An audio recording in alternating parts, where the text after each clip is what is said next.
Hello दोस्तों, उटोपियन classes में आपका स्वागत है। जैसा कि आपको पता है कि हमारी एक इंग्लिश ग्रामर रूल्स की एक सीरीज़ चल रही है जिसके मैंने आपको 7 पार्ट करवा दिए हैं। तो मैं आज उन्हीं रूल्स से रिलेटेड आपके लिए एक टेस्ट सीरीज़ लेके आया हूं। तो चलिए बिना समय बर्बाद किए हुए इस टेस्ट सीरीज़ को शुरू करते हैं और पहले क्वेश्चन की तरफ बढ़ते हैं। पहला क्वेश्चन, पहले क्वेश्चन में क्या बताया गया है देखिए।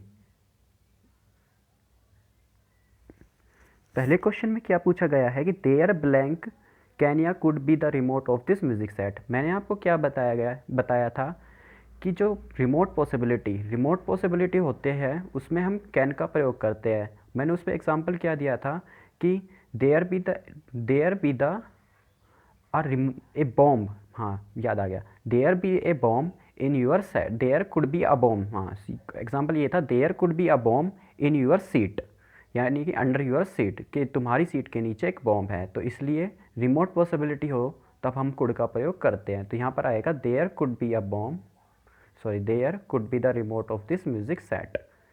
तो अगले क्वेश्चन की तरफ बढ़ते हैं। अगला क्वेश्चन, क्वेश्चन नंबर 2 में क्या बताया गया है कि राम ब्लैंक वर्क्स या is working in a bank. मैंने आपको क्या बताया था कि जो रूटाइन एक्शन होता है उसे हम सिंपल प्रेजेंट टेंस में प्रयोग करते हैं। तो हम यहाँ पर वर्क्स का प्रयोग करेंगे। तो चलिए अगले क्वेश्चन की तरफ बढ़ते हैं। अगला क्वेश्चन, अगले क्वेश्चन में क्या है,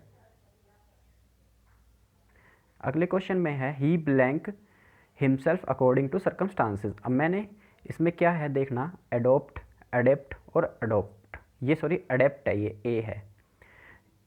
तो इसमें क्या है कि ही ब्लैंक अडेप्ट, अडेप्ट और adopt himself according to circumstances. अब मैंने आपको क्या बताया था कि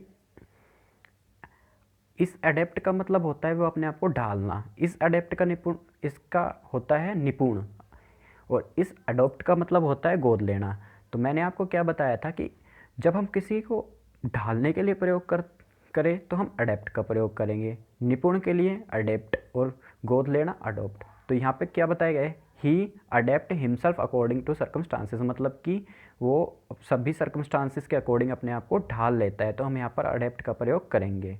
तो चलिए अगले क्वेश्चन की तरफ बढ़ते हैं। अगले क्वेश्चन में क्या है कि the patient blank died before the doctor arrived. अब मैंने आपको क्या बताया था कि अगर पहला वाक्य पास्ट में है तो आगे सभी वाक्य पास्ट में होंगे। तो देखना, अगला वाला वाक्य हमारा पास्ट में है, अराइव्ड सेकंड फॉर्म। तो जो पहला वाला वाक्य है वो ज़रूर ज़रूर पास्ट में होगा। तो हम यहाँ पर हैड का प्रयोग करेंगे। The patient had died before the doctor arrived. तो चलिए अगले क्वेश्चन की तरफ बढ़ते हैं। अगले क्वेश्चन में क्या बताया गया है, it is time you blank do या डिड यूर वर्क।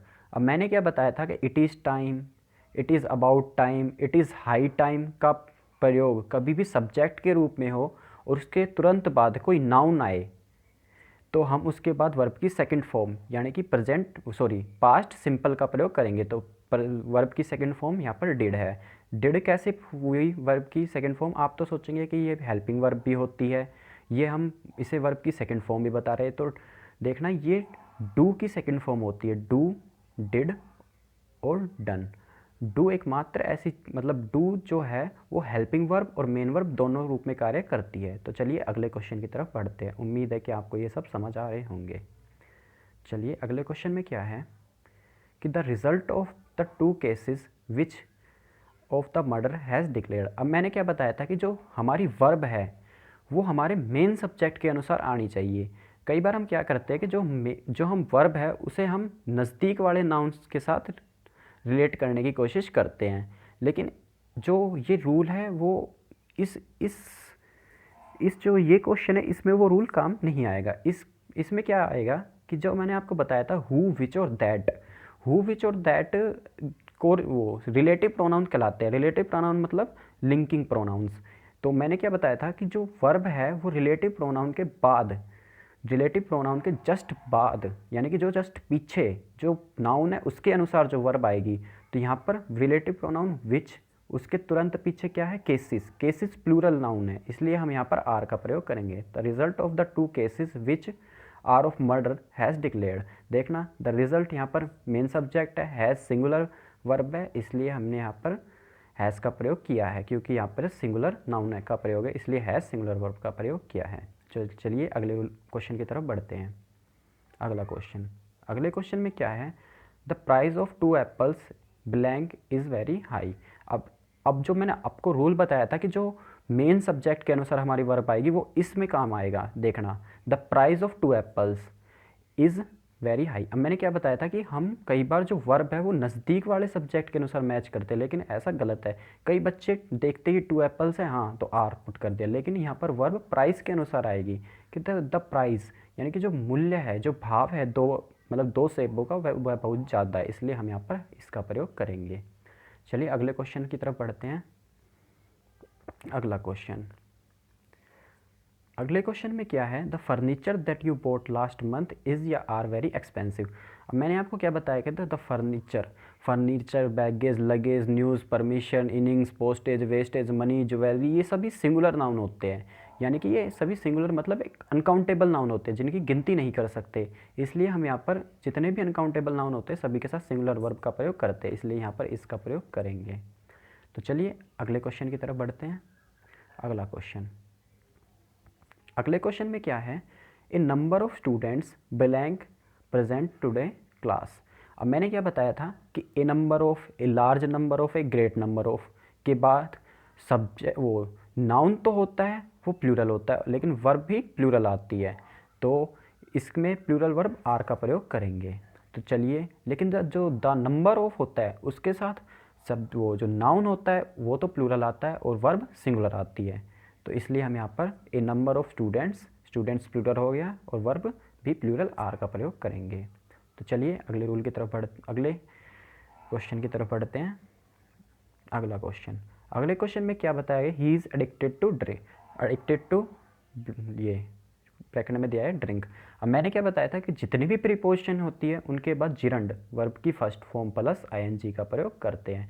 तो यहाँ पर टू एक प्रीपोजिशन है, ड्रिंक है, तो हम यहाँ पर ड्रिंकिंग का प्रयोग करेंगे, he is addicted to drinking. तो चलिए अगले क्वेश्चन की तरफ बढ़ते हैं।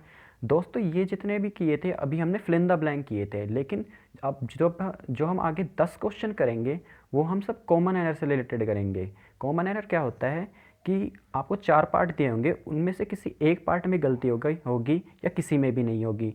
तो अगर किसी में आपको गलती लगे तो वो पार्ट सेलेक्ट करना है, अगर कोई भी गलती ना लगे तो आपको नो एरर सिलेक्ट करना है। तो चलिए अपने 11वें क्वेश्चन की तरफ बढ़ते हैं। 11वां क्वेश्चन क्या है, he can able to doing this work in time. अब मैंने आपको क्या बताया था, कैन के साथ कभी भी एबल टू का प्रयोग न करें, या तो सिर्फ कैन का प्रयोग होगा या तो एबल टू का। मैंने आपको क्या बताया था कि कैन भी क्षमता दर्शाता है और एबल टू भी क्षमता दर्शाता है, इसलिए ऐसा करके हम वाक्य को सुपरफ्लोज बना देते हैं। सुपरफ्लोज क्या होता है, ज़रूरत से ज़्यादा, इसलिए हम यहाँ पर एबल टू को काट देंगे, he can doing this work in time.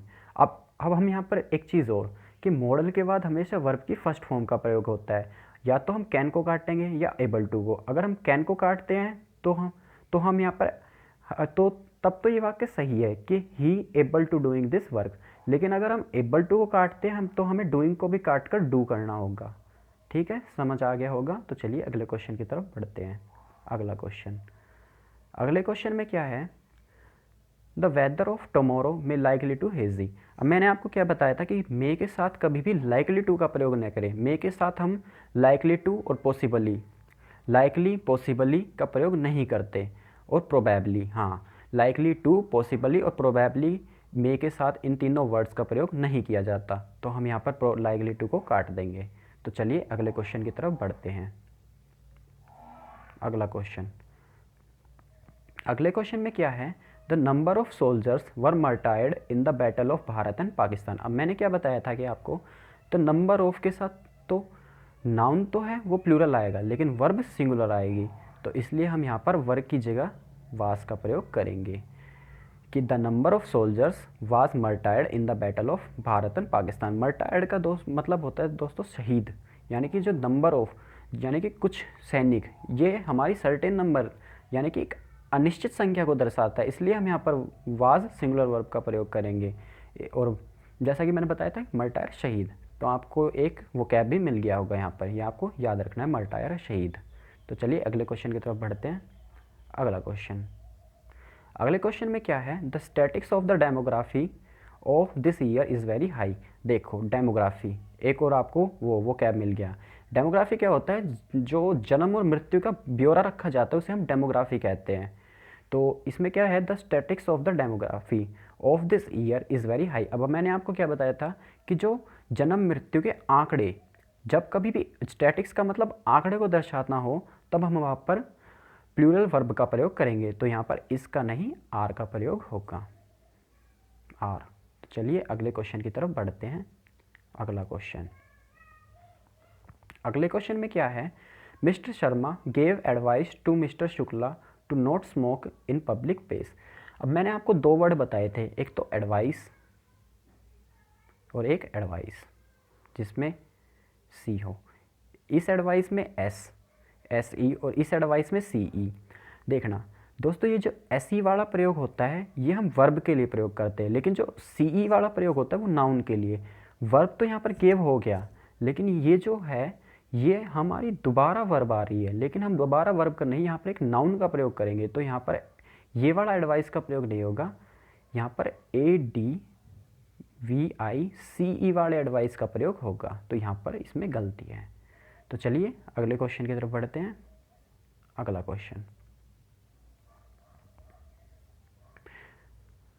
अगले क्वेश्चन में क्या है, the computers wire is damaged bye a rat. अब मैंने आपको क्या बताया था कि कभी भी निर्जीव वस्तु का पोजेशन बताने के लिए हम अपोस्ट्रोफी का प्रयोग नहीं करते, उसके लिए हम ऑफ का प्रयोग करते हैं।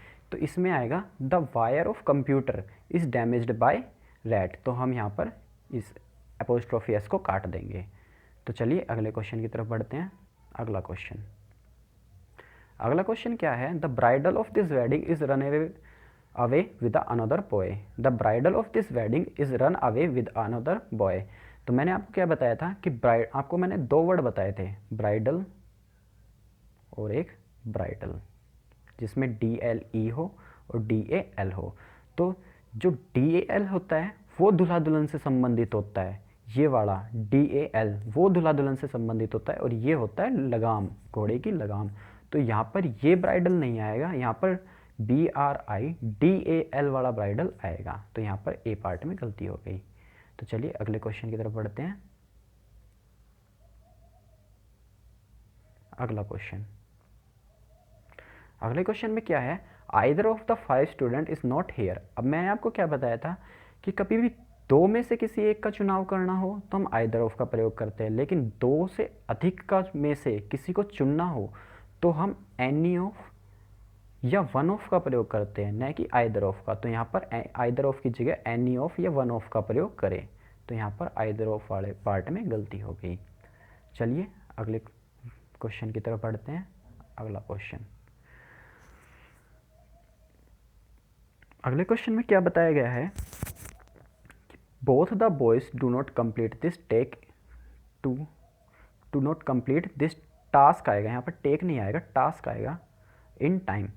देखो दोस्तों, जब मैंने आपको बताया था कि बोथ के साथ कभी भी नोट का प्रयोग नहीं होता, क्योंकि आपको पता है बोथ दो के लिए प्रयोग होता है। अगर दो में से हमें किसी का भी चुनाव न करना हो तो हम नाइदर ऑफ का प्रयोग करते हैं, लेकिन बोथ के साथ नोट का प्रयोग नहीं करते। तो इस वाले पार्ट में गलत हो गया। इसमें both the boys do not complete की जगह हम यहाँ पर कर देंगे both the boys complete this task in time. तो चलिए अगले रूल की तरफ बढ़ते हैं। या फिर हम इसमें एक तरह से और कर सकते हैं कि नाइदर ऑफ द बॉयज़ आएगा। सॉरी दोस्तों, मैंने जो आपको बताया था वो इनकम्प्लीट था, कि यहाँ पर जो इसे हम सही करने के, वो तो ठीक था कि बोथ के साथ नोट का प्रयोग नहीं कर सकते, लेकिन इसे सही करना हो तो या तो हम नोट को काट देंगे या हम बोथ के जगह हम नाइदर ऑफ का प्रयोग करेंगे। Neither of the boys do not, जो सॉरी नोट को जब भी काटना पड़ेगा, क्योंकि नाइदर का मतलब ही होता है दो में से कोई नहीं, तो नोट यहाँ पर कटेगा और हम यहाँ पर नाइदर का प्रयोग कर देंगे। तो चलिए अगले रूल की तरफ बढ़ते हैं।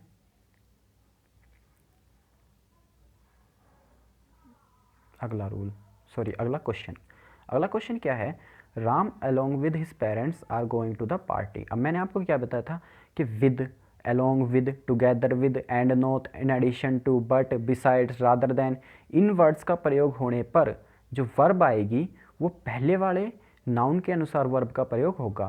तो Ram along with his parents। along with से पहले राम का प्रयोग है, तो जो वर्ब का प्रयोग होगा यहाँ पर आर नहीं, इसका प्रयोग होगा सिंगुलर वर्ब, क्योंकि राम एक सिंगुलर नाउन है। तो चलिए दोस्तों, हमारा आज का सेशन हम यहीं समाप्त करते हैं और उम्मीद है कि आपको ये हमारे 20 क्वेश्चन पसंद आए होंगे। तो चलिए, आपको कल मिलते हैं। अलविदा।